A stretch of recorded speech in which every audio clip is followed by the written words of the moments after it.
का धातु, उसमें हम पढ़ेंगे अम्लराज के बारे में। किसके बारे में? अम्लराज के बारे में।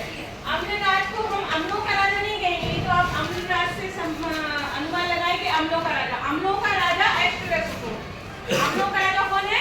एस्ट्रोवेसोफोर है। अम्लराज एक विलियन है, जिसको हम एक्वारेजिया भी कहते हैं। क्या कहते हैं? एक्वारेजिया। अब क्या है एक्वारेजिया और क्या उसका उपयोग है, कहाँ इसका उपयोग किया जाता है, आज हम इसके बारे में पढ़ेंगे। आपने देखा होगा पहले गाँव में सोने चांदी के जो आभूषण होते वो साफ करने वाले आते थे। देखा है कभी, सुना है कभी कभी?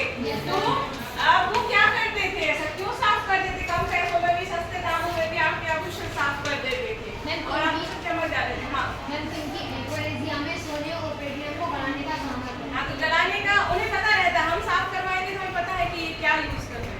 नहीं, गाँव के लोग भोले होते, उन्हें पता नहीं होता था पहले कि क्या होता है। तो जो ठग होते थे, ठग लोग क्या करते थे कि एक विलियन होता है जिसका सांद्र हाइड्रोक्लोरिक अम्ल, सांद्र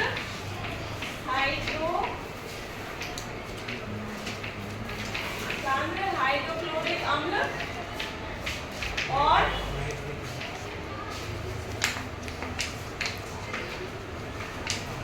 सांद्र नाइट्रिक अम्ल, सांद्र नाइट्रिक अम्ल का ये मिश्रण होता है। इसको अम्लराज बोलते हैं। किसको? सांद्र हाइड्रोक्लोरिक अम्ल यानी कि HCl और सांद्र नाइट्रिक अम्ल यानी कि HNO3।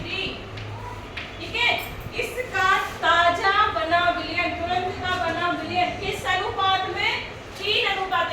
जो हाइड्रोक्लोरिक अम्ल होगा वो 3:1 होगा, 3 भाग होगा, और जो नाइट्रिक अम्ल HNO3 होगा वो 1 भाग होगा।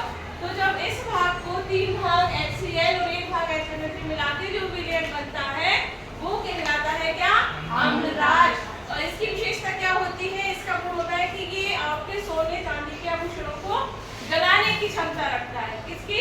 गलाने की क्षमता। यानी उन्होंने अपने जो ठग होते या जो कुछ लोग ऐसा सोने चांदी अपन को वैसे कभी साफ नहीं करवाना चाहिए, घर पे ही साफ करना चाहिए। नहीं तो वो क्या करते हैं, इस विलियन में करेंगे और आपके सोने का यदि 1 ग्राम भी 2 ग्राम भी बहुत, या मिलीग्राम में भी यदि मात्रा उनके उस विलियन में आपके आभूषण हार सोने चांदी के टुकड़े थे उससे चली जाती है, तो सोने का रेट आप सबको पता ही कितना महंगा, 1 लाख से यदि 1 ग्राम या मिलीग्राम में भी जाता है तो वो आपको कितने का नुकसान हो जाता है? 8 से 10-11 हजार के बीच आपका नुकसान हो जाता है, जो कि आपको समझ में भी नहीं आता कि हमारा सोना इसमें से भूल के इनके इस विलियन में चला गया।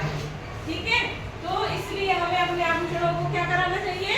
साफ नहीं कराना चाहिए, खुद से साफ करना चाहिए। किसी से ना हमें दुकान पर साफ कराना चाहिए और ना किसी ठग से या ना किसी साफ करने वाले से। ठीक है, तो क्या होता है, क्यों करते हैं? एक्वारेजिया क्या है? एक्वारेजिया सांद्र हाइड्रोक्लोरिक अम्ल और सांद्र नाइट्रिक अम्ल का 3:1 में बना ताजा विलयन होता है। क्लियर? ठीक है, तुरंत कैसे नहीं कि पहले से बना था, ताजा विलयन होता है। क्या विशेषता है इसकी? सोने चांदी को, प्लेटिनम को गलाने की क्षमता रखता है, तो इसे हम कहते हैं एक्वारेजिया या अम्लराज। ये अपन यहाँ लिख लेंगे HCl और किसका? HNO3। किससे बनता है? HCl और HNO3। 3:1। आप हमेशा जब HCl पहले लिखो आप 1:3 भी लिख सकते हो, 1:3 भी लिख सकते हैं, लेकिन उस समय हमें क्या बताना पड़ेगा? HNO3 और HCl। ठीक है, जब आप 3:1 बोलोगे तो आप बोलोगे HCl और HNO3। यदि आप 1:3 का मिश्रण बोलेंगे तो किस भाग में? 1 भाग क्या? HNO3 और 3 भाग HCl। ये याद रखना, चाहे आप इस तरफ लिख